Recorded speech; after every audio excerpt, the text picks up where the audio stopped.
Bueno, buenos días, buenas tardes a todas y todos. En este día 7 de diciembre de 2021 les damos un caluroso saludo desde México en este conversatorio sobre la revisión de estudios epidemiológicos sobre efectos de los plaguicidas en niños, niñas e infantes de América Latina, retos para la salud pública. Tenemos ante nosotros a la autora del informe, Marielena Rosas, y a dos expertos comentaristas, la doctora Estela Benítez Leite y el doctor Medardo Ávila Vázquez. A nosotros nos da muchísimo gusto. Mi nombre es Fernando Bejarano, director de la Red de Acción de Plaguicidas y Alternativas en México, RAPAM, y coordinador de la oficina de IPEN para América Latina y el Caribe. Para los que no conozcan, IPEN es una red internacional que interviene representando los intereses de la sociedad civil en la discusión de convenios ambientales internacionales, como es el Convenio de Estocolmo, este enfoque estratégico para la gestión de sustancias químicas, conocido en inglés como SAICOM, desde donde nace precisamente la discusión sobre los plaguicidas altamente peligrosos, y también interviene en otros convenios como el de mercurio.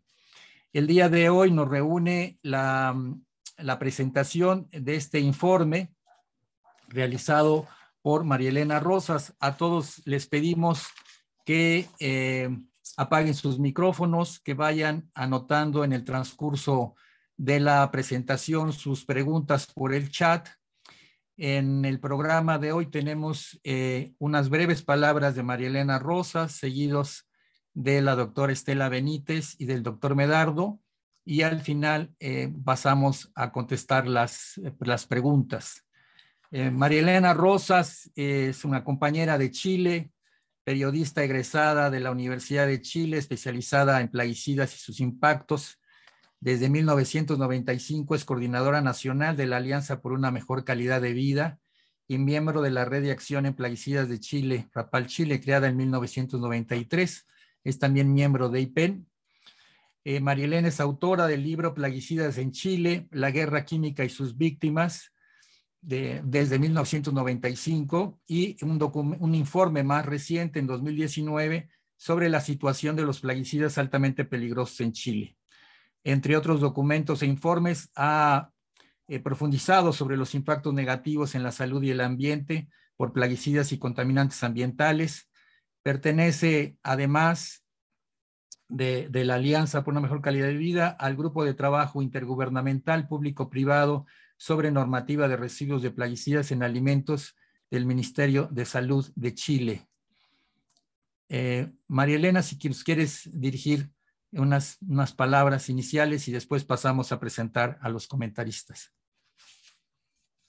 Está tu micrófono apagado, Marielena.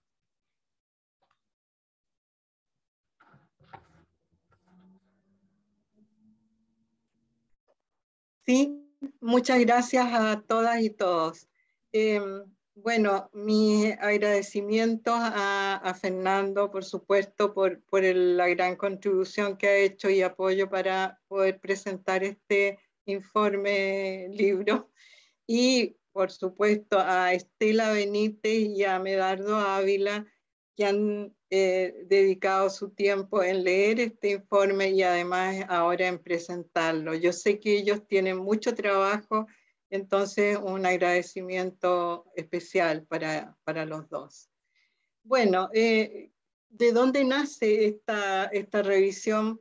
Nace desde el año 93, en mi mente, nace desde el año 93, cuando asistí por primera vez a la exposición de la médica Victoria Mella, que fue la primera que en Chile hizo un estudio sobre plaguicidas y efectos crónicos en los niños.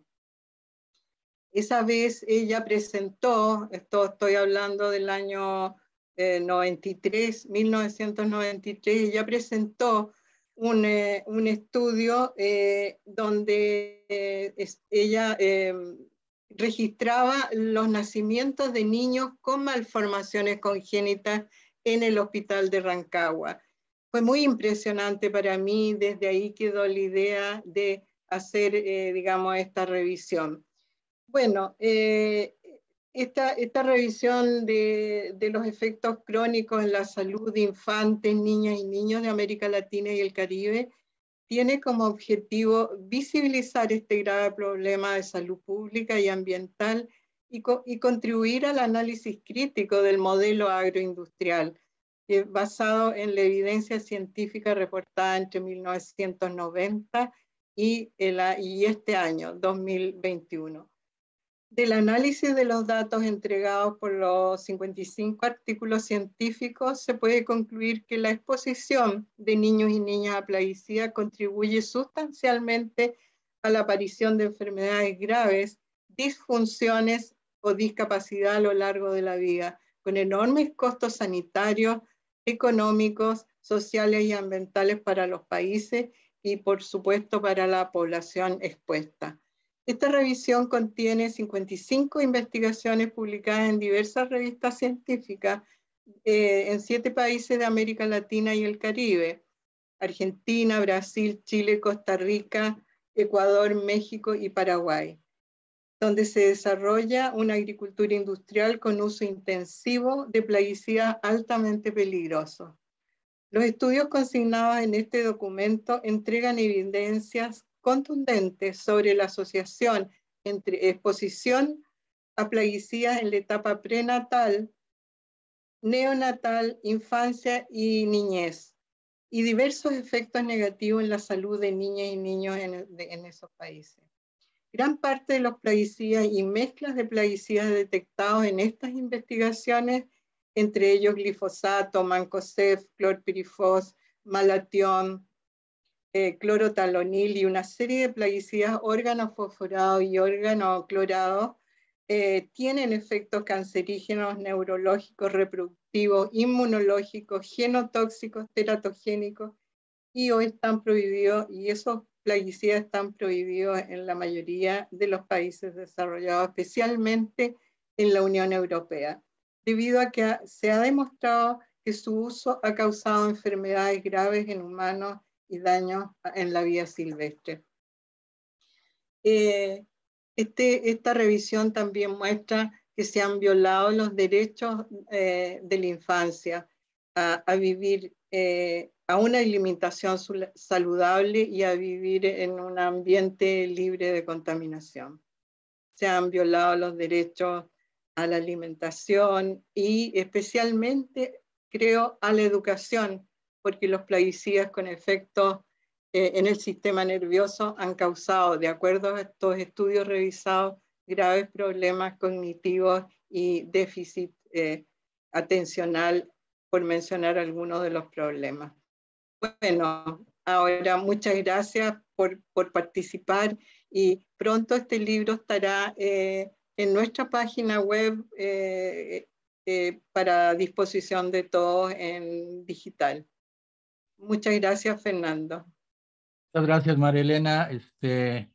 Y damos la bienvenida a los que se están conectando. Les pedimos también, por favor, que en el chat pongan su nombre, de dónde nos están viendo, para que esto quede también registrado. Y pasamos ahora también les recordamos que hay a los compañeros de Brasil, hay traducción al portugués. En la barra de abajo pueden seleccionar la opción de traducción al portugués. Y pasamos entonces ahora a los comentaristas.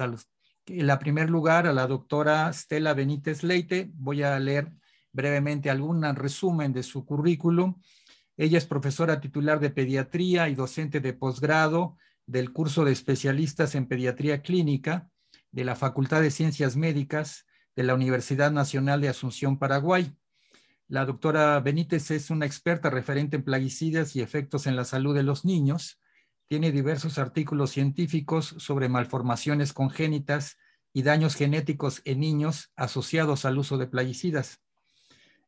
Un documental muy celebrado, Los campos envenenados de Paraguay, del periodista francés Martin Boudot, tiene su base principalmente en los estudios realizados por la doctora Benítez Leite sobre los daños genéticos que afectan a los niños expuestos a plaguicidas que viven en los alrededores de las plantaciones de soja, este enorme espacio territorial que cubre ya varios países y que una transnacional bautizó en su publicidad como la República de la Soja, una población enorme donde los niños son precisamente uno de los sectores más vulnerables, pero siendo este modelo dominante en América Latina, esto pues tiene una relevancia latinoamericana. Doctora Estela Benítez, le damos la más cordial bienvenida.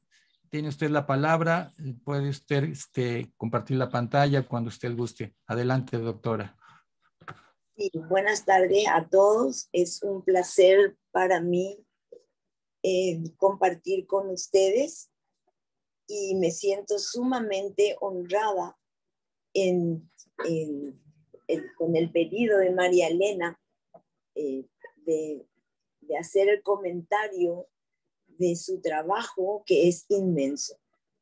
Voy a compartir la pantalla y ¿están viendo la pantalla? Sí, por favor. Sí, doctora. Falta nada más agrandarla completamente. Ok. Voy a buscar.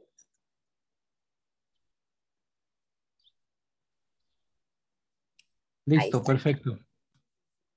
Bueno, antes que nada quiero compartir con ustedes, la semana pasada tuve una experiencia en mi país, un encuentro con organizaciones campesinas en el marco de la presentación de una revista con la soja al cuello de Base IS, que es una organización local de investigación y que entre otras iniciativas lleva adelante un monitoreo de la situación del agronegocio en Paraguay. Señalé algunas cuestiones que considero resultan oportunas en esta ocasión para enmarcar el trabajo complejo y riguroso que nos comparte María Elena Rosas. Destaqué que la lógica del modelo del agronegocio es la expansión constante a expensas de otros modelos de producción y consumo. Y me planteé la siguiente pregunta. ¿Este modelo produce efectivamente los alimentos necesarios y adecuados a las necesidades humanas? Al mismo tiempo planteé que el modelo del agronegocio es poco ecológico, poco sostenible y que resultaba incapaz, porque no está en su diseño, de proponer una política sostenible de seguridad alimentaria y menos de soberanía. Asimismo, formulé una pregunta. ¿Por qué persiste, sin embargo, el modelo? Sabemos, y sobre esto disponemos de una extensa literatura regional, que el modelo convive con la pobreza, la desigualdad, la crisis ecológica, las injusticias, la contaminación ambiental. Más que productos del modelo, la persistencia de estos problemas funciona como un fundamento del modelo. Su continuidad o extensión implica ampliar y profundizar la desigualdad, la pobreza, la injusticia. Por todo esto, insistí en el encuentro que la discusión sobre el uso de los agroquímicos debemos insertarla dentro de estas preguntas. Y el trabajo de María Elena Rosas constituye una invitación bien fundamentada para asumir dicha discusión, teniendo en cuenta el complejo marco social, político, económico que le rodea y le otorga sentido. Desde esta perspectiva, la revisión realizada por María Elena Rosas responde adecuadamente a las exigencias de la epidemiología crítica. La revisión, en principio, define su foco de interés en el análisis de los efectos de los plaguicidas en niños, niñas e infantes en América Latina y el Caribe. Sin embargo, esta delimitación del campo no suprime la complejidad del problema y la autora, en este sentido, con rigor y con un lenguaje particularmente accesible, nos acerca a los diversos pliegues que caracterizan el problema. El análisis de cada uno de estos pliegues, la particular vulnerabilidad de la infancia, el impacto de los agrotóxicos, la alta sobrenotificación en la región, los efectos agudos y crónicos de los agrotóxicos en niños, niñas e infantes, la relación entre modelo agrícola y la estructura regulatoria laxa, entre otros, se efectúa mediante el apoyo de la correspondiente bibliografía revisada. Y el lector dispone de un recurso que permite ubicar dicha bibliografía, además del anexo, mediante un cuadro que organiza los artículos revisados, distinguiéndolos por los efectos adversos analizados, el principio activo comprometido, los autores, país donde se realizó el estudio y el tipo de estudio implicado. En todo el proceso de la escritura, el trabajo de la autora demuestra una preocupación por la argumentación sólida de las afirmaciones. Cada conclusión o señalamiento se apoya en la revisión detallada de la bibliografía que el lector puede, a su vez, revisar siguiendo el enlace correspondiente. En este sentido, el trabajo de la autora cumple con el propósito de constituirse en un actualizado documento de consulta para quienes en especial ocupen lugares de decisión en el campo de las políticas públicas relacionadas con el tema de la salud de la infancia en la región. De los diversos aspectos que la autora aborda en su trabajo, quisiera detenerme en algunos de ellos que se vinculan con intereses personales relacionados con mi práctica en el campo de la pediatría. Uno de ellos es el tema de la subnotificación de las intoxicaciones agudas por plaguicidas. Es más que pertinente señalar que esto constituye un particular obstáculo para un adecuado monitoreo del tema. Si no disponemos de la información epidemiológica requerida, se vuelve difícil no solo reconocer el problema, sino dimensionar su magnitud y distinguir grupos prioritarios de atención y prevención.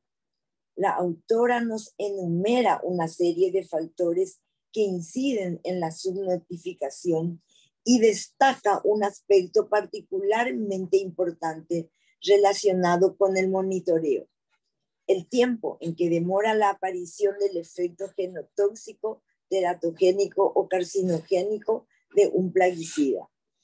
En los relatos de María Elena Rosas, esta subnotificación se nota en todos los países de América Latina y el Caribe.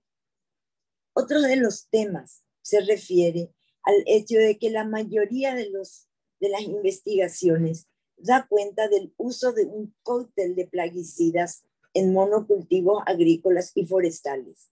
Este hecho nos remite a la necesidad de centrarnos en comprender no la exposición a un solo producto o sustancia, sino la exposición a la mezcla de varias sustancias. Así sucede en la realidad y eso potencia los efectos. Los estudios que analizan los efectos sinérgicos son recientes, pero conocemos que las sustancias utilizadas no solo tienen efectos cancerígenos, neurológicos, reproductivos, inmunológicos, genotóxicos, teratogénicos, sino que algunas están prohibidas o no están aprobadas en otros países debido a que se ha demostrado que su uso ha causado enfermedades graves en humanos y daños en la vida silvestre. Las patologías transgeneracionales y los efectos de los plaguicidas en la microbiota intestinal definen por su parte un conjunto de temas que se constituyen en un campo también de reciente investigación.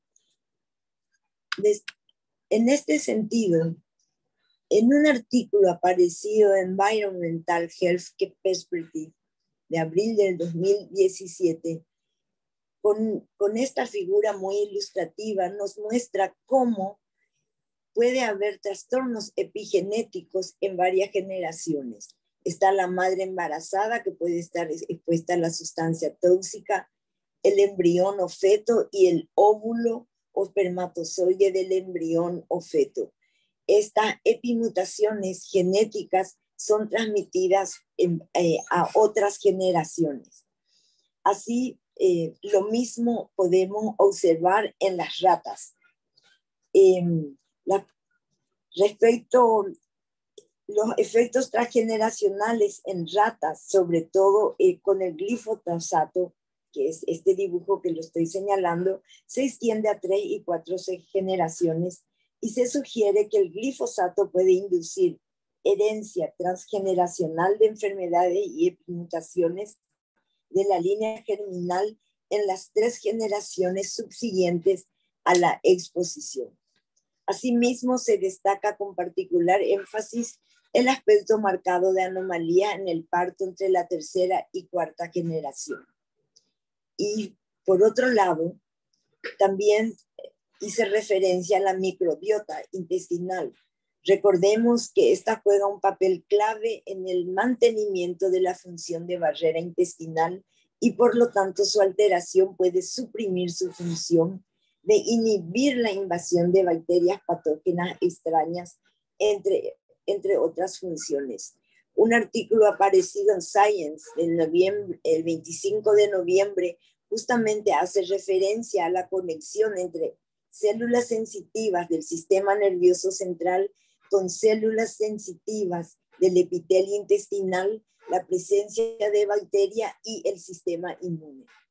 Ambos temas, las patologías transgeneracionales y la microbiota intestinal, precisan aún más la necesidad del adecuado y sistemático monitoreo epidemiológico de los efectos en la salud humana de los plaguicidas.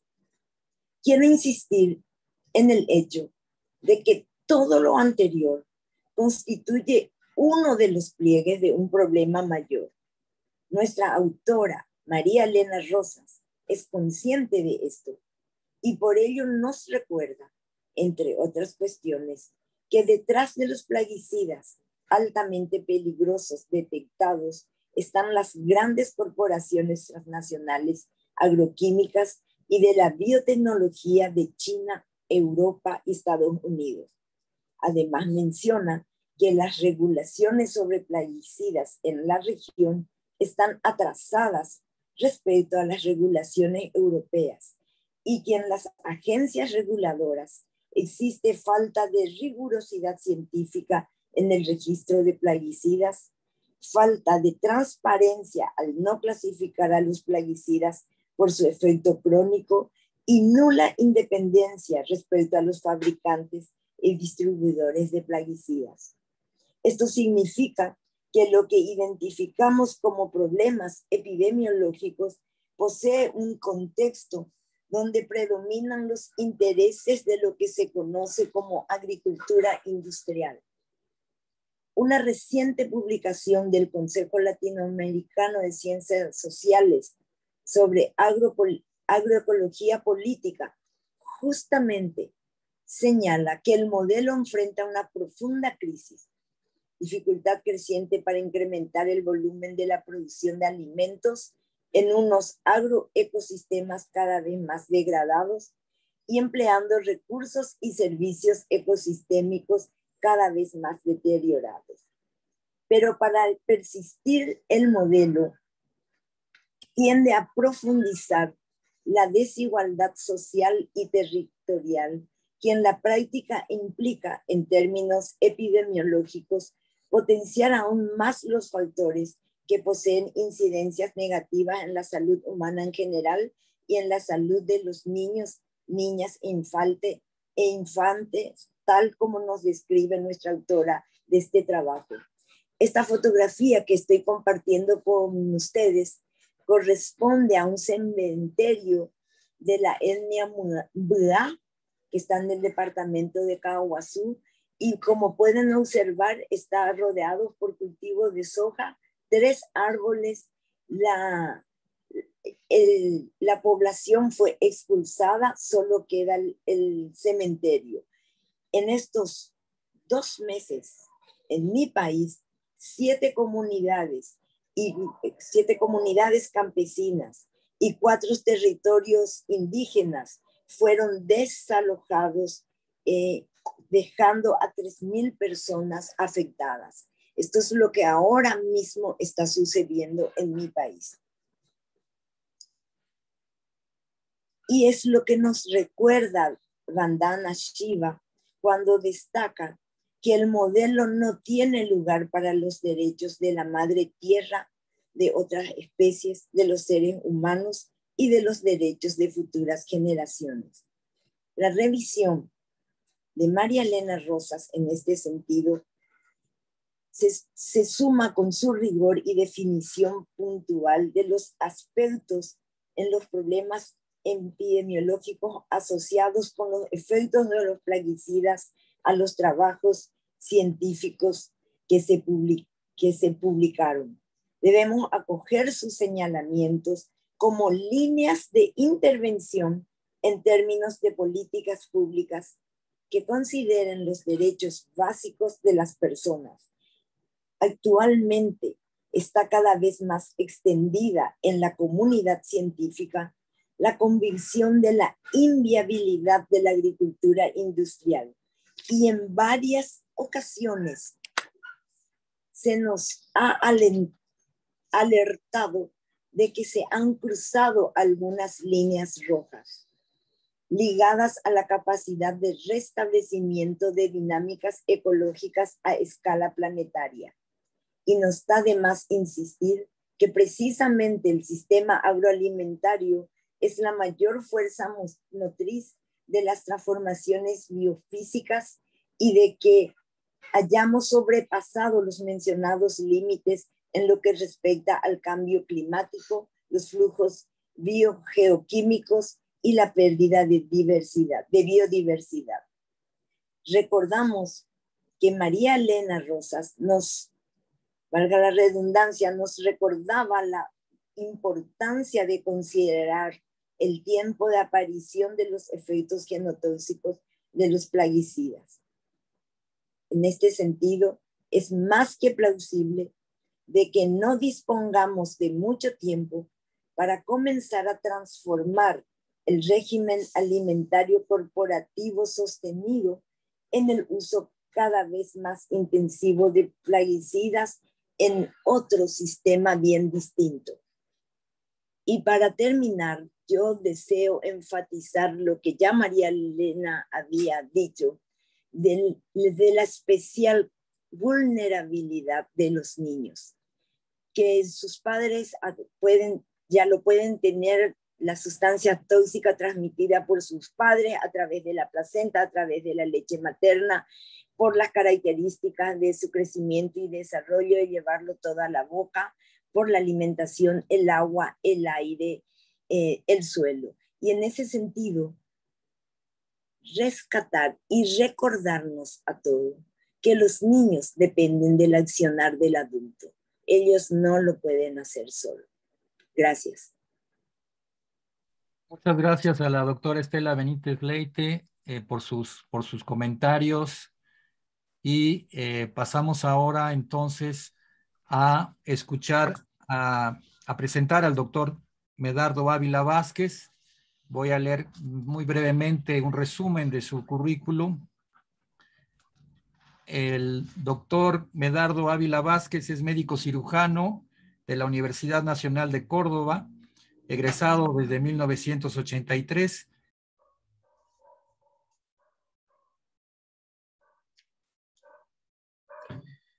No se escucha. Sí, disculpen. Iniciamos entonces con la presentación del doctor Medardo Ávila Vázquez. El doctor es médico cirujano de la Universidad Nacional de Córdoba, egresado del año 1983, especialista en pediatría de la Escuela de Graduados de la Facultad de Ciencias Médicas de la Universidad Nacional de Córdoba y del Consejo Médico, especialista también en neonatología de la Escuela de Graduados de la Facultad de Ciencias Médicas de la Universidad Nacional de Córdoba, Fue jefe del servicio de neonatología y pediatría de la Clínica Carafa desde el año 2002 a 2020. Entre los últimos cargos públicos que ha desempeñado fue secretario de Salud de la Municipalidad de Córdoba de 2007 a 2009. Ha recibido diversos entrenamientos, destacamos solo algunos, en el de neonatología en el Hospital Universitario de Maternidad y Neonatología de la Universidad Nacional de Córdoba, también del Duke Medical Center en Durham, Carolina del Norte, becario de la OMS y de CLAP, y actualmente cursa la maestría de Antropología de la Facultad de Filosofía y Humanidades de la Universidad Nacional de Córdoba, y todos nos hemos consultado también la labor de difusión que hace con la Red Universitaria de Ambiente y Salud, donde ya se encuentra el informe que presentamos hoy de María Elena Rosas. Medardo, nos da mucho gusto tenerte con nosotros, te damos la más cordial bienvenida y por favor activa tu micrófono y tienes el uso de la palabra. Bienvenido. Gracias, Fernando. Y bueno, un saludo fraterno a todos los compañeros que han organizado esta actividad y a todos los que nos están siguiendo por toda América Latina.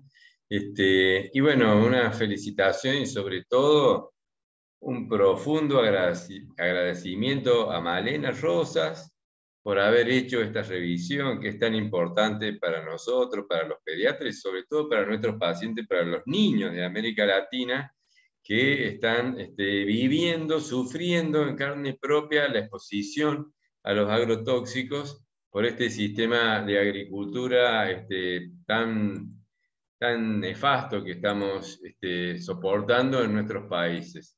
Voy a compartir un poco la pantalla para que me ayude a hacer algunos comentarios. La revisión, como ha dicho María Estela, es realmente brillante, es muy rigurosa, es muy interesante también que ha tomado principalmente estudios realizados en nuestros territorios, con nuestras realidades, lo cual nos permite enriquecernos y no tomar información científica que puede ser de otros contextos. Un poco lo que nosotros notamos, que esta exposición agrotóxico en nuestros países de América Latina, se da por el uso de estos productos químicos en distintas producciones, en distintos cultivos. Pero bueno, la soja transgénica es la que un poco va haciendo como la apertura, como la cabeza, de empuje de todo un modelo de agricultura tóxica, como llamamos, acá en Argentina, a este modelo de agricultura. Este mapa nos muestra las cantidades en hectáreas de cultivo de soja transgénica, una soja que año a año va aumentando la cantidad de agrotóxicos que requieren en sus cultivos, ¿no? En nuestro país nosotros hicimos un seguimiento de la cantidad de agrotóxicos que se aplican por año y actualmente en el año 2020 ya estamos arriba de los 600 millones de litros de agrotóxicos, de litros kilo que se aplican en la Argentina, cuando en el año 96 solamente se aplicaban 98 millones de litros, ¿no? O sea que realmente hay una situación de explosión del consumo de agrotóxicos, porque estamos en presencia de un modelo que parte de una falacia ecológica básica.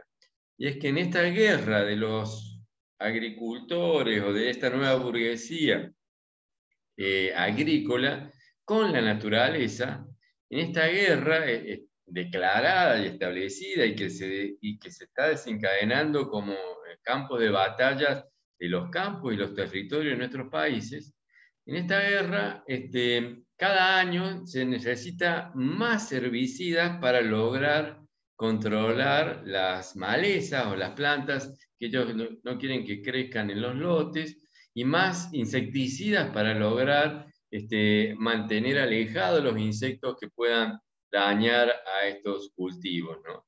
Entonces la respuesta es ir aumentando, ¿no? Esto que nosotros vemos acá en este cuadro de la Argentina nos muestra de que aumentó de 100.000 a 600.000 la cantidad de agrotóxicos que se usan en 25 años.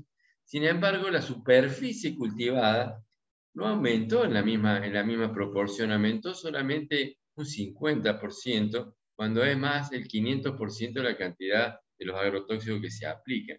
Y esto se basa en que hay una falacia ecológica, y es que la naturaleza en esta guerra también responde, no es inerte, y se va adecuando, se va adaptando, y las plantas que morían a dosis iniciales de glifosato, atracino 2,4-D, hoy ya existen, porque si aplicamos agrotóxicos en un predio de 100 hectáreas y ven los productores que mataron a todas las malezas, sin embargo quedan 20, 30 malezas que son naturalmente resistentes a esa dosis de glifosato, y el año siguiente esas 10 o 20 se convierten en 200 o en 2000. Entonces el productor tiene que aplicar más agrotóxicos para lograr los mismos resultados en el año siguiente y así sucesivamente.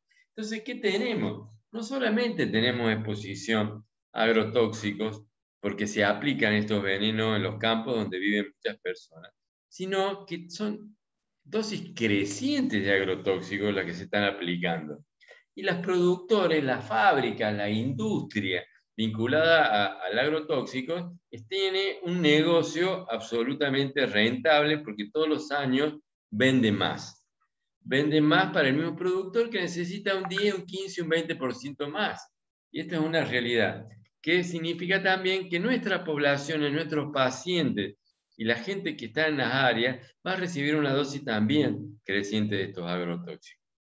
Estos agrotóxicos, que tenemos una discusión durísima con el agronegocio en el sentido de que ellos aseguran que pueden fumigar o que pueden aplicar estos agrotóxicos en el territorio y que esos agrotóxicos aplicados no van a salir del campo, que no van a salir del terreno, del lote donde se fumigaron, sin embargo, y que no va a afectar al pueblo o a los campesinos que viven cerca. Eso es una falacia y lo hemos demostrado en un solo trabajo que quiero citar, que es un trabajo que hicimos los médicos de Córdoba, conjuntamente con los químicos de la Universidad de La Plata, donde tomamos muestras de agua de lluvia en los meses de fumigación, y el agua de lluvia tenía niveles enormes, hasta 69 micras de glifosato por litro de agua de lluvia, cuando en Estados Unidos se habían publicado estudios que tenían hasta 2,5 micras. Realmente se muestra de que si el aire está cargado de los agrotóxicos que se aplicaron y que cuando llueve, la lluvia al caer los va limpiando esos agrotóxicos que están aerolizados, esto se demuestra de que, bueno, la exposición, la distribución, la contaminación ambiental de estos agrotóxicos es enorme y no es controlable por una técnica que apunte a aplicarlo solamente, aspirar a que quede solamente en el terreno donde están los cultivos. En este gráfico podemos ver cómo ha ido aumentando la exposición de agrotóxicos por personas por año en la Argentina, como sea en el 2015, cuando usábamos nada más que 400, que es una barbaridad, 427 millones de litros. Esto significaba por cada uno de los argentinos 9,7 litros kilos que iban a ser aplicados en su país, en el lugar donde él vivía. ¿No? Actualmente estamos alrededor de los 12 litros, pero por supuesto esta es la carga de exposición potencial que tenemos los argentinos, porque los agrotóxicos no se aplican igual en las ciudades ni en todo el país, sino que hay lugares del sur donde es muy baja la aplicación y lugares del centro del país donde es muy alta, y en los pueblos fumigados esas cargas de exposición son enormes.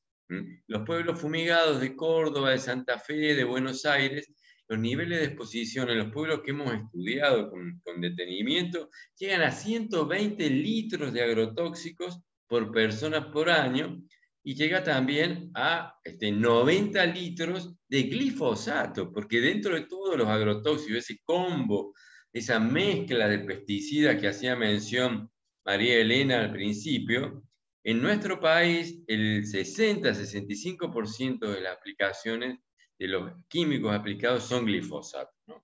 Entonces, en las posiciones de los pueblos agrícolas fumigados de Argentina, las cargas de exposiciones de glifosato son enormes, llegan hasta 80 litros, cuando la carga de exposición de glifosato de todos los argentinos no llega a los 8 litros por persona por año.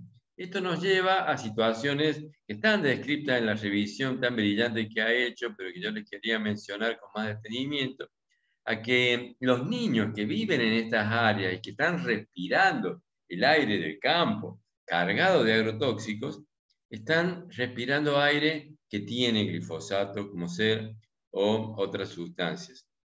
En este caso, nosotros hicimos un estudio donde recogimos la cascarilla del maíz, de la soja, que están en los depósitos, en los silos, que están en las zonas agrícolas, y que ese polvillo es el polvillo que sale de las chimeneas de estos silos y que queda depositado sobre los autos, las casas, sobre la gente que vive en estos pueblos, y pudimos determinar que en este polvillo había una carga de glifosato o de AMPA que era enorme, era de 504 microgramos por kilo de cascarilla de maíz, era enorme. También había clorpirifos y había 2,4-D. En estos pueblos esta información se cruzó simultáneamente con la cantidad de niños que presentaban síntomas de asma, y nos encontramos que en Monte Maíz, como ser el 40% de los niños de 13 y 14 años necesitaba usar broncodilatadores porque tenía asma, ¿no? Y el 52% de los niños de 6 y 7 años. O sea, en un país como nuestro, donde solamente el 13% de los niños, según estudios epidemiológicos realizados hace pocos años, tiene asma y necesita usar broncodilatadores, con la misma metodología que se hicieron estos estudios de Global Asthma Report, nosotros hicimos los estudios de asma en los pueblos agrícolas y no encontramos 13 ni 14, encontramos 40, o encontramos que la mitad de los niños para respirar necesitan usar broncodilatadores porque el aire que están respirando está cargado de venenos y esos venenos les producen asma. Y encontramos también de que ya hay estudios que habían mostrado en modelos experimentales con conejos o con ratas, que las ratas respirando, los conejos respirando aire cargado con glifosato a dosis similares a la de las granjas agrícolas en Estados Unidos, presentaban síntomas de asma y presentaban en el lavado bronquial todo lo que los médicos sabemos que se encuentra en células y mediadores químicos. Y también encontramos de que ya en los estudios previos a la autorización por la EPA y la FDA del uso de glifosato en Estados Unidos, ya se habían detectado de que el glifosato producía síntomas de asma, ¿no? Producía daño respiratorio, sobre todo a nivel de las vías respiratorias. También se ha mencionado acá, y hace una mención muy fuerte, María Elena, a los efectos sobre teratogénico o la generación de malformaciones. Esto nosotros lo pudimos demostrar haciendo revisiones en los pueblos agrícolas. En este caso les muestro el pueblo de Monte Maíz, donde en la Argentina nosotros tenemos una carga de malformaciones en nuestra población que es menor al 2%. O sea, cada 100 niños que nacen, 2 niños van a tener malformaciones en nuestro país. Pero esa carga es más o menos la que tienen todas las poblaciones humanas en el mundo en condiciones más o menos normales e históricas, tanto en Francia, en París, donde va la cigüeña, o en Estados Unidos, o en África, es el 2% de los humanos sufre un niño que va a tener una malformación de la vía respiratoria, neurológica, de los miembros, un síndrome genético o cromosómico como síndrome de Down. Tenemos ese riesgo de tener, que viene de los errores o los defectos que pueden tener los sistemas de la naturaleza, pero que ese 2% no significa para nosotros los humanos un riesgo para la sobrevivencia de nuestra especie. Inclusive todos los mamíferos tienen inclusive ese riesgo de 2 a 3% de niños, cachorritos que nazcan con malformación. Nosotros encontramos en Monte Maíz que esta carga de malformación era mucho más alta, era del 3% o era del 4%. Inclusive en nuestros congresos de médicos de pueblos fumigados nos encontramos con situaciones terribles, pueblos que tenían hasta 6% de niños malformados, referidos por los propios neonatólogos, o situaciones realmente sumamente desagradables. Situaciones que son compatibles con informaciones que ya se habían publicado en estudios muy grandes, no en estudios puntuales, epidemiológicos, de trabajo, en un pueblo, sino como ser este estudio de Winchester, que se publicó hace varios años, que mostró todos los nacimientos que se habían generado en Estados Unidos durante 5 años, que eran 32 millones de nacimientos, y cruzó los datos de en qué momento habían la cantidad de malformaciones que había y cuándo habían nacido, cuándo habían sido engendrados esos niños, porque el problema de las malformaciones se da principalmente cuando la madre queda embarazada, si está sometida a exposición, es fumigada, cuando está recientemente embarazada o está en un momento en que va a quedar embarazada, en los meses en que va a quedar embarazada.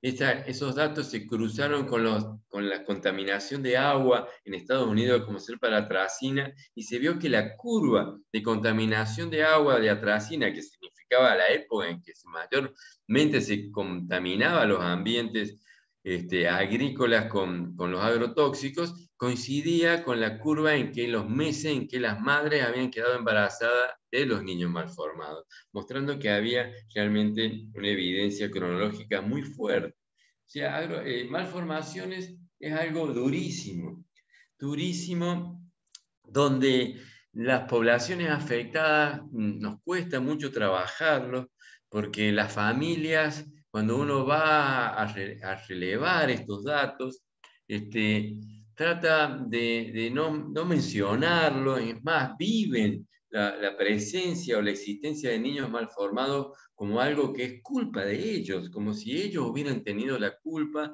de que hubiera nacido un niño hijo de ellos malformado, hubiera muerto, tendría una severa discapacidad, y piensan que es porque yo no lo cuidé, no me cuidé bien en el embarazo, tuve un mal momento, yo era enfermita o él era enfermita, o me trató mal o comí algo mal, todo fue culpa mía, y en realidad es culpa del agronegocio que está generando este daño terrible en nuestras poblaciones.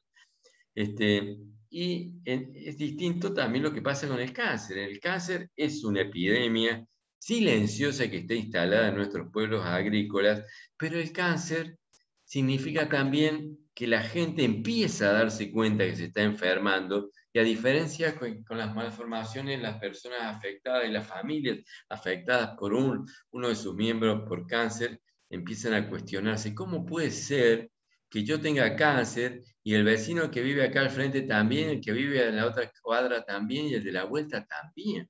Porque esto es Barrio Ituzaingó, un barrio de la ciudad de Córdoba. Nosotros tuvimos 200 enfermos de cáncer cuando yo era secretario de salud de la ciudad de Córdoba, y este barrio tenía que haber tenido 48 enfermos de cáncer si hubiera tenido la carga de cáncer normal que tiene la Argentina, pero tenía 200 porque de este lado estaban los campos.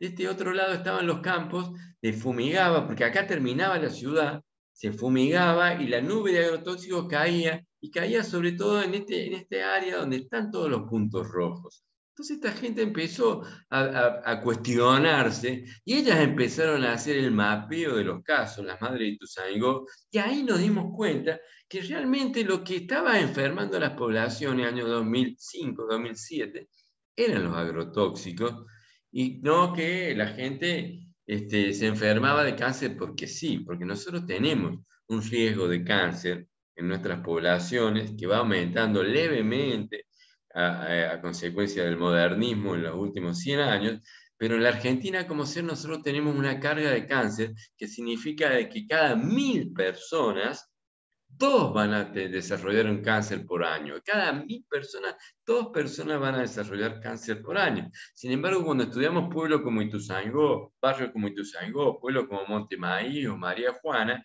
nos encontramos que cada 1000 personas, 8, 9 o 7 tienen cáncer. O sea, es el triple, ¿no? O sea, eso no es aceptable, no es lo esperado, no pasaba antes de que lo empezaran a fumigar a las poblaciones, y estos estudios están muy bien detallados, no solamente los que nosotros, los que yo estoy haciendo mención, porque soy un poco partícipe de estos trabajos, sino los de otros colegas y amigos de América Latina que María Elena ha tenido la capacidad de revisar y presentarnos en este trabajo tan interesante.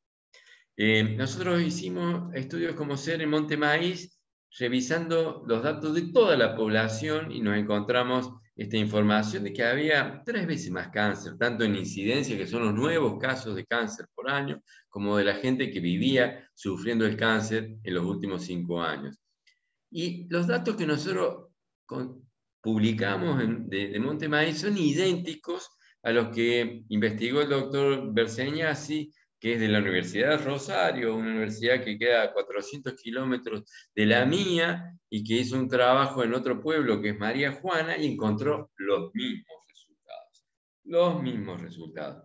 También cuando estudiamos y desmenuzamos los datos de cáncer, nosotros pudimos ver que no solamente la exposición se da por las aplicaciones, por las fumigaciones, si vos vivís cerca del borde del pueblo y te llega la nube de agrotóxicos, sino que en los pueblos los agrotóxicos están adentro del pueblo, están depositados en galpones que están adentro del pueblo, y las cantidades de agrotóxicos que hay en el interior de los pueblos, en las calles, en el agua, en el aire de los pueblos, es mayor inclusive que la que hay en los campos que se fumigan, ¿no?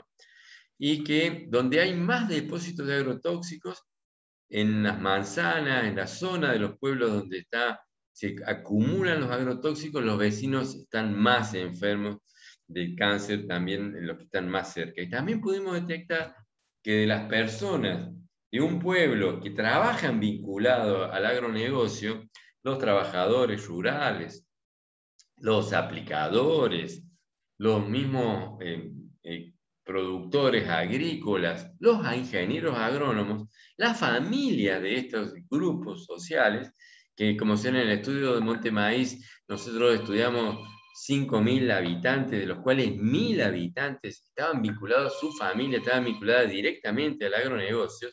Esas personas tenían 3 veces más cáncer que el resto de los habitantes dentro del mismo pueblo, comparado con los que eran maestros, que eran trabajadores de la municipalidad o que eran empleados de comercio. Y el cáncer también, en estos contextos, se da mucho más frecuentemente en personas jóvenes, ¿no? Es notable cómo los datos de cáncer nos dan que personas de 30 años tienen cáncer de próstata, cuando el cáncer de próstata es una enfermedad que se da más de 50 años, y también se da mucho en niños, por supuesto, hay mucho más niños, pero la carga de cáncer en los niños es muy baja. Solamente el 0,6% de los cánceres en Argentina son en niños, en menores de 15 años. Entonces, más difícil detectar el cáncer en los niños en el aumento. Pero las leucemias, por estudio de revisión, se demostró que las madres que estaban expuestas a agrotóxicos tenían hasta 2 veces y media más riesgo de que sus hijos desarrollaran un cáncer posteriormente al nacimiento que las que no estaban expuestas a agrotóxicos. En estudios de revisión publicados por la Universidad de McMaster, que es donde surge la medicina basada en evidencia, que es el estándar de la medicina occidental para valorar la información científica. O sea, que los datos que nosotros tenemos en América Latina, los datos que tenemos de la epidemiología comunitaria que hacen los mismos pueblos fumigados, son consistentes en que los agrotóxicos nos producen cáncer, pero también los datos de la medicina basada en evidencia de la Universidad de McMaster, que es la cuna de la medicina basada en evidencia, que es el gold estándar para valorar el valor de la información científica médica, también nos dice que los agrotóxicos producen cáncer y que si las madres están expuestas a agrotóxicos van a sufrir van a tener un riesgo mayor del doble a tener que sus hijos tengan leucemia. También sabemos de qué manera, no solamente por datos epidemiológicos, sino también en estudios de laboratorio, cómo glifosato en particular, pero muchos agrotóxicos, producen cáncer. Producen cáncer porque rompen las cadenas de ADN, producen genotoxicidad, producen que estas cadenas de ADN, donde están los genes que regulan la actividad de nuestras células, se modifiquen. Estas cadenas son como rotas por el bombardeo de glifosato, de alguna manera similar a que si fuera una radiación electromagnética de rayos X o rayos gamma, pero menos intensa, pero similar. Entonces, ¿qué pasa? Las células tienen tres opciones. Las células dañadas por los agrotóxicos en sus núcleos celulares pueden reparar, porque nosotros tenemos capacidad de reparar el ADN cuando es roto, porque sufrimos rupturas de ADN, pero tenemos mecanismos para repararlo. Pero si la ruptura es muy grande y no podemos repararlo, también las células se pueden destruir, autodestruir por un sistema de suicidio biológico celular, y de esa manera esa célula desaparece y es reemplazada por otra.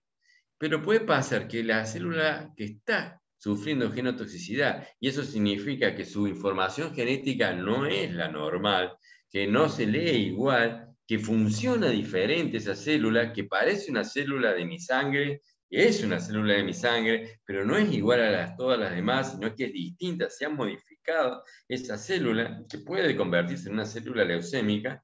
Esa célula, si no es eliminada ni reparada, puede persistir, que esa es la tercera opción, que persista y empieza a reproducirse. Esa célula de mi sangre, que se convirtió en una célula leucémica porque mutó por mutagénico, por genotoxicidad, se convierta en un cáncer que empieza a invadirme. Esa es la biología del cáncer, y toda esta información está demostrada en los estudios de genotoxicidad y publicada, y es en base a esta información, junto con la epidemiológica, que la OMS ha clasificado a estos agrotóxicos como cancerígenos.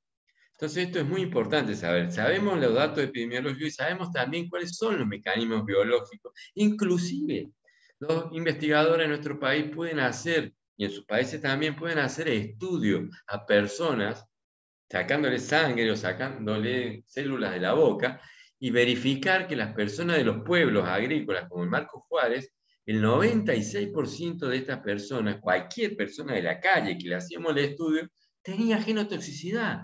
Cuando las personas que viven en lugares donde no hay exposición a agrotóxicos no tienen estos cromosomas rotos o micronúcleos o ensayos cometas con una magnitud muy, muy significativa. O sea, que genotoxicidad tienen las personas que viven en estos ambientes, que están en riesgo de hacer cáncer o tener malformaciones, porque si un óvulo o un espermatozoide está sufriendo esta genotoxicidad, sin duda vamos a tener un niño malformado, vamos a tener abortos espontáneos, que es también lo que se da. O sea que podemos ver que estas poblaciones están teniendo riesgo, que están dañadas, están impactadas por los genotóxicos, por los agrotóxicos, pero que no están teniendo síntomas porque están en ese grupo de las dos opciones, que es reparar o eliminar las células dañadas, y solo una pequeña parte de esta gente expuesta a los agrotóxicos es la que va a tener problemas. Muy similar a lo que pasa con el cigarrillo.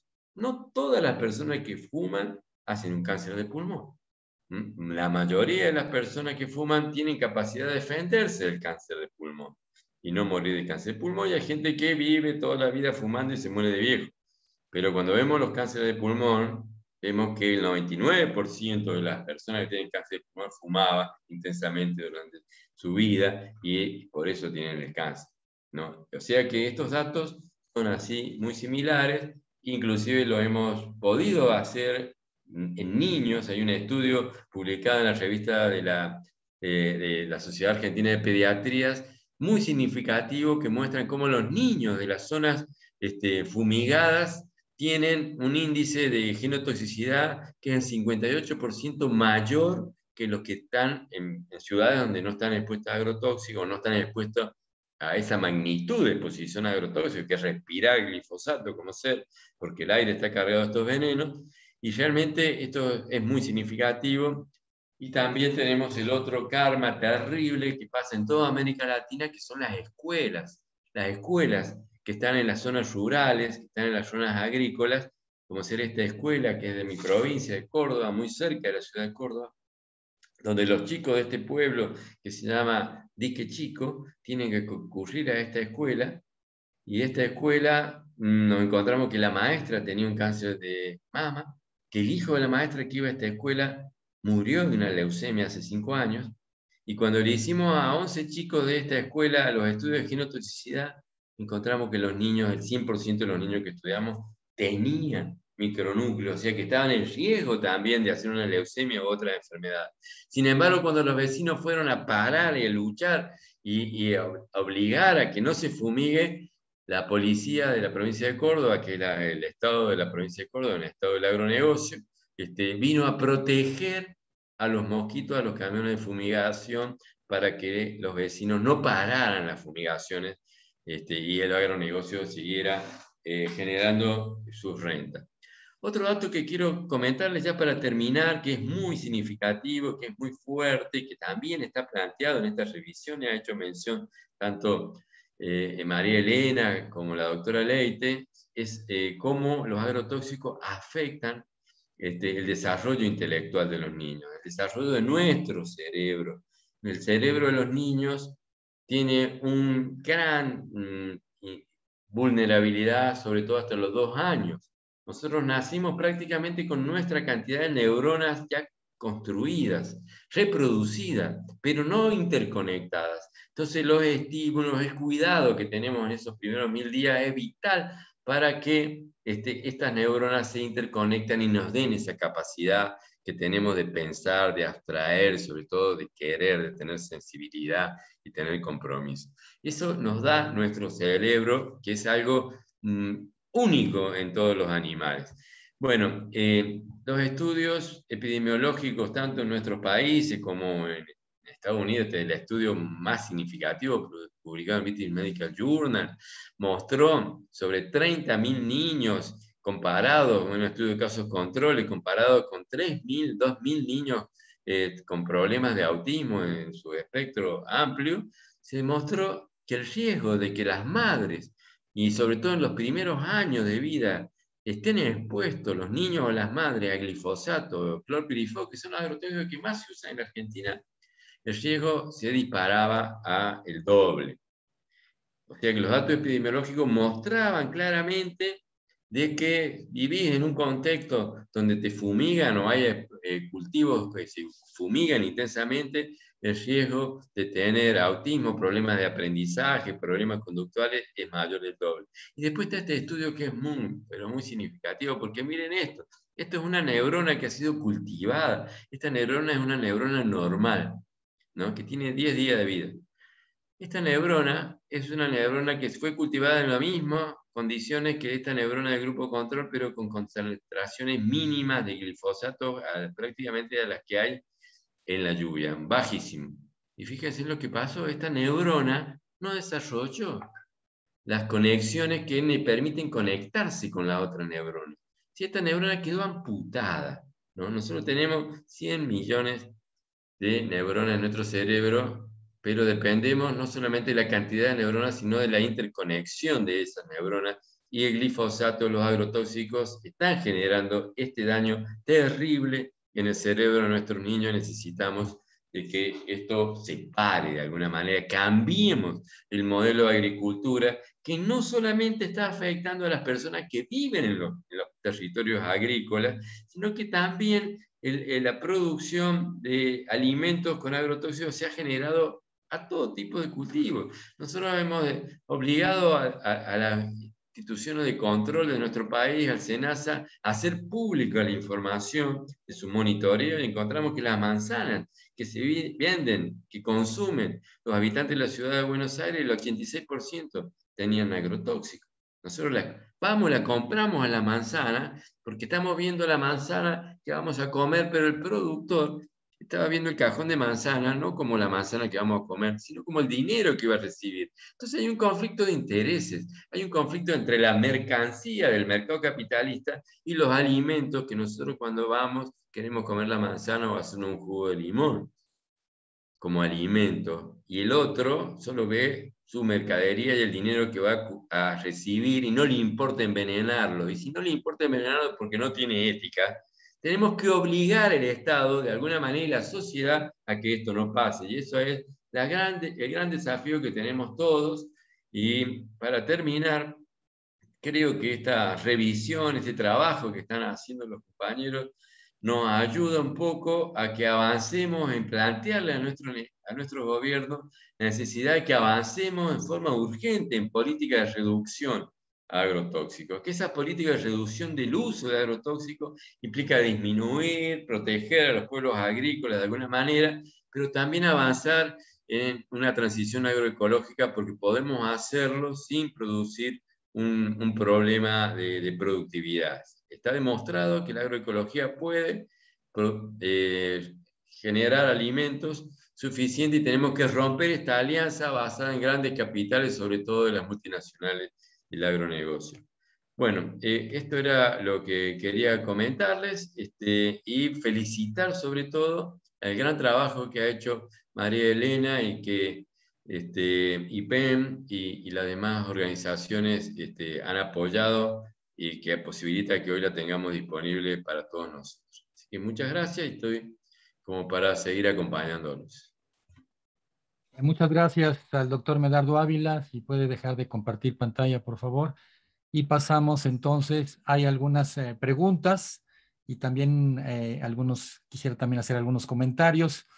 La primera pregunta de Georgina Vega para el doctor Medardo dice, ¿cuántas mediciones se hicieron en Monte Maíz? ¿Qué biomarcadores se usaron? Sí, nosotros hicimos mediciones ambientales, ¿no? Hicimos mediciones de agua de lluvia, mediciones del polvo, del polvo del suelo, de la plaza, como de la zona donde estaban los depósitos de agrotóxicos, y de los campos, de la periferia donde los productores, los agricultores del pueblo trabajaban. También hicimos la cascarilla que salía de los hilos. No hicimos mediciones en las personas, ¿no? En las personas lo que hicimos fue la investigación epidemiológica con una encuesta validada, similar a la que hace el Ministerio de Salud para hacer los diagnósticos periódicos del estado de salud de la población en Argentina. Y ahí pudimos cruzar esos datos de contaminación. Hicimos un trabajo muy interesante porque tenía tres fases. Uno era el químico, que hacíamos mención. Otro era el epidemiológico, de algunas enfermedades que habíamos detectado, o los mismos vecinos creían y sentían que estaban aumentadas. Hipotiroidismo, como estaba aumentado 3 veces más de lo que teníamos esperable, que era el 6% de los adultos, nosotros teníamos 15% de los adultos, 20% de los adultos mayores de 40 años, tomando tiroxina. Y esos datos también, el tercer aspecto del estudio, era un estudio ambiental, que hicimos toda una valoración de ver en el pueblo si había antenas de celulares, la basura, el agua que tomaba la gente, las fábricas, así hicimos entrevistas con los productores para conocer cuánto aplicaban, ¿no? Con los agricultores, con los agrónomos, para saber qué cantidad y qué dosis iban aplicando, y ahí pudimos ver que estaban aplicando 15 litros de agrotóxicos por hectárea por año, y que cuando empezó el modelo de agricultura en la Argentina en el año 2000 se estaban aplicando nada más que 3 litros de glifosato por hectárea, y ahora estaban aplicando 12 litros de glifosato en la misma hectárea, para lograr que el glifosato tuviera los resultados que tenía cuando tenía con 3 litros.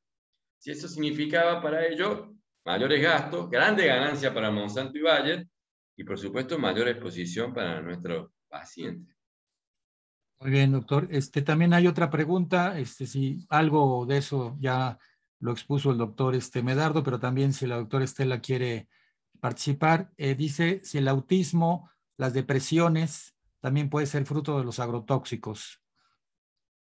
Doctora Estela.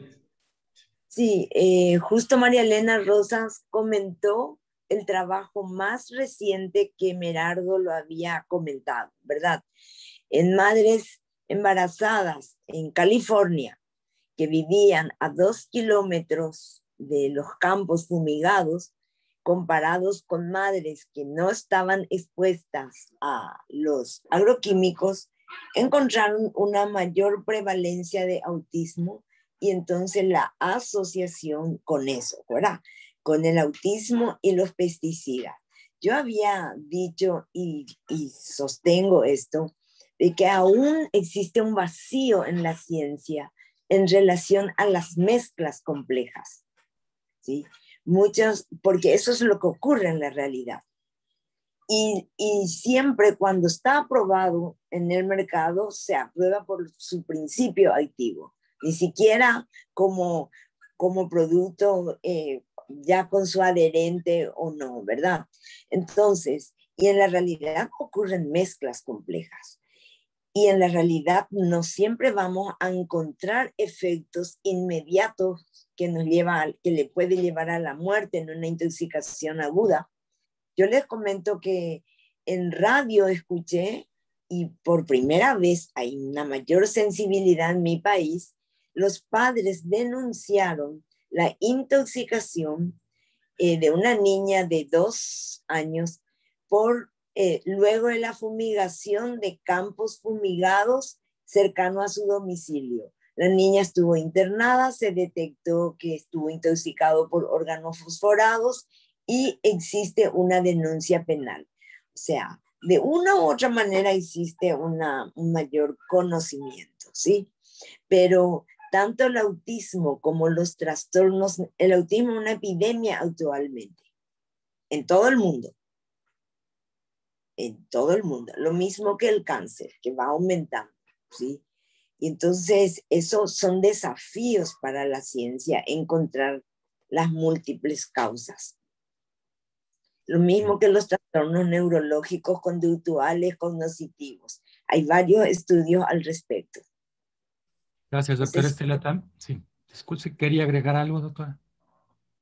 Que he visto en una de las preguntas sobre Chile, les pregunto, y una revisión muy reciente, una revisión sistemática que María Elena presentó en su publicación reciente, aplicando la metodología científica, el método Prisma de revisión sistemática.